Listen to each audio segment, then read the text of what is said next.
بسم اللہ الرحمن الرحیم۔ حضرت علی رضی اللہ تعالیٰ عنہ کی فوج میں ایک بڑی تعداد باغیوں اور قاتلان عثمان رضی اللہ تعالیٰ عنہ کی تھی، اسی لیے وہ خود بھی بے بس تھے کہ ان سے کس طرح جان چھڑا سکیں۔ ان فوجیوں اور باغیوں کے بارے میں حضرت علی کے الفاظ سنیے جو انہوں نے نہج البلاغہ میں لکھے ہیں۔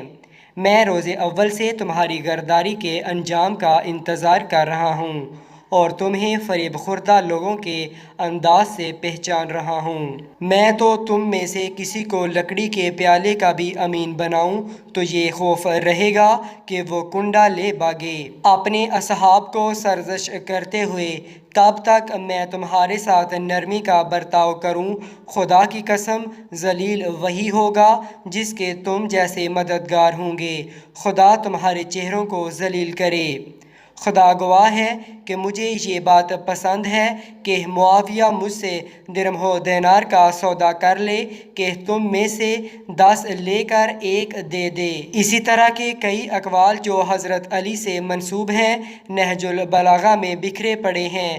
ان کو پڑھ کر بخوبی اندازہ ہوتا ہے کہ حضرت علی اپنی فوج سے تنگ تھے اور ان کا مکر و فریب اور ان کے باغی اور قاتلان عثمان ہونے کو خوب جانتے تھے، لیکن بے بس تھے۔ ان کی اسی بے بسی کی وجہ سے حضرت معاویہ رضی اللہ تعالیٰ عنہ ان کی بیعت نہ کرتے تھے۔ حضرت علی رضی اللہ تعالیٰ عنہ کی شہادت۔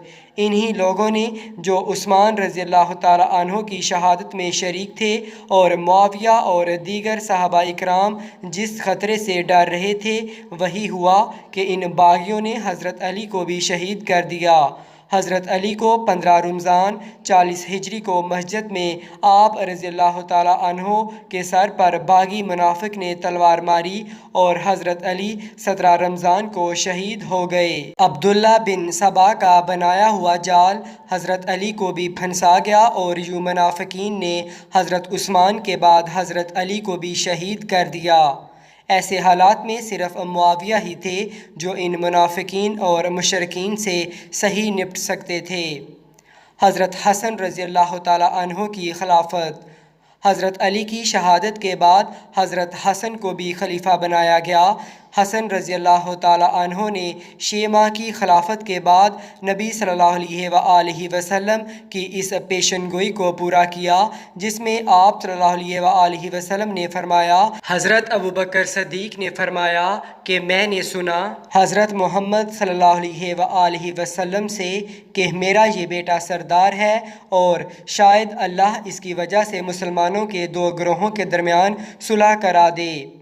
معاویہ کی خلافت۔ جب حسن رضی اللہ تعالیٰ عنہ نے باغیوں کو حضرت علی کی شہادت کے بعد مزید بے غلام ہوتے دیکھا تو معاویہ سے صلح کر لی اور خلافت معاویہ کو دے دی۔ حسن رضی اللہ تعالیٰ عنہ نے خود بھی اور تمام مسلمانوں نے معاویہ کے ہاتھ پر بیعت کر لی۔ یوں مسلمان دوبارہ ایک جھنڈے تلے جمع ہو گئے۔ مشرکین اور دشمنان اسلام جو منافقت کا لباس پہن کر اپنے آپ کو اہل بیت سے محبت کرنے والا ظاہر کر کے مسلمانوں کو ٹکڑے ٹکڑے کرنا چاہتے تھے، حضرت معاویہ کی خلافت کے بعد ان کے پاؤں تلے زمین نکل گئی۔ یوں ربیع الاول 41 ہجری میں معاویہ کے ہاتھ پر بیعت ہوئی۔ معاویہ کے اقتدار سنبھالنے کے بعد ایک تو مسلمانوں نے دوبارہ سرحدوں کو مضبوط کیا اور غیر مسلموں کے خلاف جہاد پرجوش جذبہ اور ولولہ سے شروع کیا جو کہ کسی حد تک کم ہو چکا تھا کیونکہ منافقوں نے صحابہ رضی اللہ تعالیٰ عنہم کو آپس ہی میں اختلافات میں الجھا دیا۔